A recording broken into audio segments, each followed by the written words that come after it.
ಚಳ್ಳಕೆರೆ ಸಮೀಪದ ದೊಡ್ಡ ಉಳ್ಳಾರ್ತಿ ಗ್ರಾಮದ ಬಳಿ ಕಾರು ಪಲ್ಟಿಯಾಗಿ ಚಾಲಕ ಸಿನಿಮೀಯ ರೀತಿಯಲ್ಲಿ ಪ್ರಾಣಾಪಾಯದಿಂದ ಪಾರಾದ ಘಟನೆ ನಡೆದಿದೆ.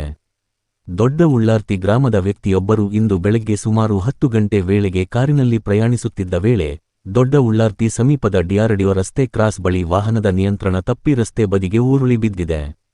ಅಪಘಾತದ ತೀವ್ರತೆಗೆ ಕಾರು ಸಂಪೂರ್ಣ ಜಖಂಗೊಂಡಿದ್ದರೂ ಸ್ಥಳೀಯರು ತಕ್ಷಣ ಧಾವಿಸಿ ಚಾಲಕನನ್ನು ಸುರಕ್ಷಿತವಾಗಿ ರಕ್ಷಿಸಿದ್ದಾರೆ. ಅದೃಷ್ಟವಶಾತ್ ಯಾವುದೇ ಪ್ರಾಣಹಾನಿ ಸಂಭವಿಸಿಲ್ಲ. ಈ ರಸ್ತೆ ತಿರುವಿನಲ್ಲಿ ಪದೇ ಪದೇ ಅಪಘಾತಗಳು ಸಂಭವಿಸುತ್ತಿದ್ದು, ಸುರಕ್ಷತಾ ಕ್ರಮಗಳನ್ನು ಕೈಗೊಳ್ಳುವಂತೆ ಸ್ಥಳೀಯರು ಆಗ್ರಹಿಸಿದ್ದಾರೆ. ಸಂಬಂಧಪಟ್ಟ ಅಧಿಕಾರಿಗಳು ಕೂಡಲೇ ಕ್ರಮ ಕೈಗೊಳ್ಳಬೇಕೆಂದು ಸಾರ್ವಜನಿಕರು ಒತ್ತಾಯಿಸಿದ್ದಾರೆ.